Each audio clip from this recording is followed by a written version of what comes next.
Janeiro é um mês de resoluções.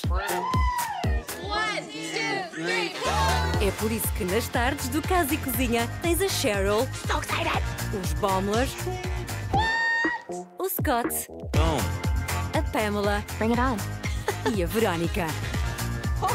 Eles são a inspiração que procuras para começar o ano da melhor forma. Maratonas à tarde, segunda no Casa e Cozinha.